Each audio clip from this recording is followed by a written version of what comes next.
po, purihin po ang ating Panginoon Diyos.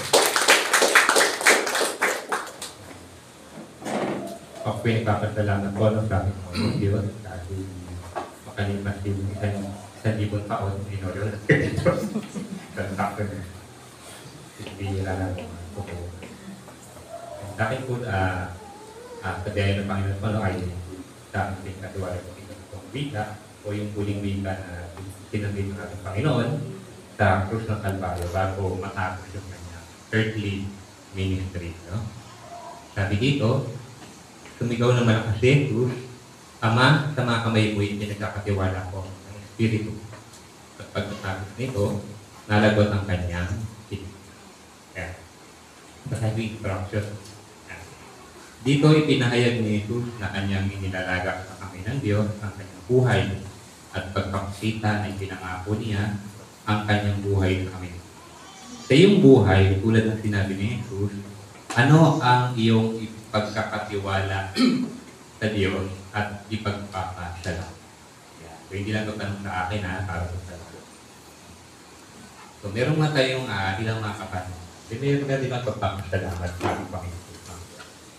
So, una, binanggit dito ng Panginoong Jesus, no? Pinagkakatiwala niya yung kanyang Espiritu. Sa ibang bahagi ng Biblia, tinatawag nito na kaluluwa. No? Ginagamit lang pareha, minsan magkaiba. So, ano ba yung Espiritu o kaluluwa? No? So, naging tanong din kasi sa isip ng mga mananampalataya noong una, may kaluluwa ba ang Panginoong Jesus? Kasi tayo tao may kaluluwa. So, ang sagot ay oo. Kasi kapag hindi siya naging tunay na tao. Bukod na siya ay tunay na Diyos. Ang kaluluwa ay nagbibigay buhay na prinsipyo ng isang tao ang bahaging nagbibigay buhay at kamatayan. Dahil sa pagtatagay ng kaluluwa ang pantao, ang kapamaraanan upang maunawaan at maranasan ng Panginoong ito ang mga damdamin at kahinaan ng isa. So dahil sa kaluluwa, kaya tayo nakakaranas ng mga ating emosyon, no? Yung ating mga mithiin, yung ating mga kahinaan. Dahil sabi nga sa Hebrews chapter 2:17, kinakailangan matulad siya sa lahat ng kanyang mga kapatid, sa lahat ng kapamaraanan. Ibig sabihin, kinakailangan siya maging tao sa lahat ng aspekto. Mag-iba lang sa pagkakasa kasi hindi nagkasama ang ating Panginoon. Sa tagpong ito, kung saan ang Panginoon ay nakapakog ang Espiritu na kanyang ibinabanggit, ay ang kanyang spiritual na bahagi o ang kanyang buhay.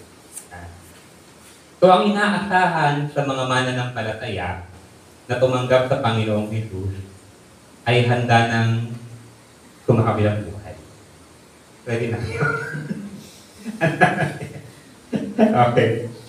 So, karamihan talaga sa sagutin hindi. No, may iba't ibang reason, no? Bakit walang gaanong handa ng mamatay sa kabila ng assurance of salvation? Kasi ligtas na tayo, diba? So, bakit maraming hindi pa? Maraming ayaw. O tamang sabihin, maraming hindi pa handa. Ayun yung magandang word. Kasi brother, ako nagtitimula pa na ako mabuhay. Yeah. Totoo naman yun, kasi pag tumanggap ka sa Panginoon, nagtimula ka ng mabuhay. No? Pero kakambal din pala nun, yung kahandaan mo na rin mamatay o kumakabilang buhay sa piling na ating Panginoon. May mga dahilan bakit ayaw o mas mainam sabihin na hindi handa. No? Mga pangarap, layunin sa buhay. No? Ako may mga gusto pa ako ma-achieve eh. May mga gusto pa pamilya, thank you. Pinagit talaga. Ayan. So, ayan.